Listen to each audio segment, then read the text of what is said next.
đó đi ở đây tam pe tắc sọ hay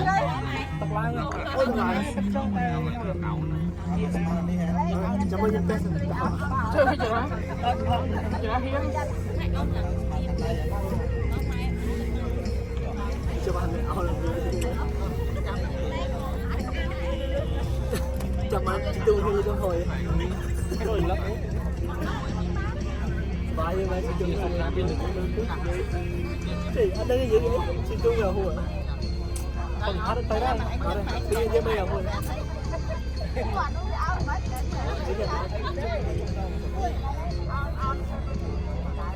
đi chợ gạch kẹp mình đi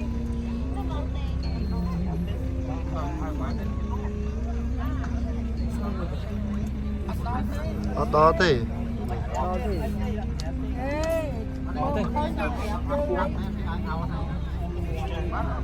ao nãy đó thì bội Is this right?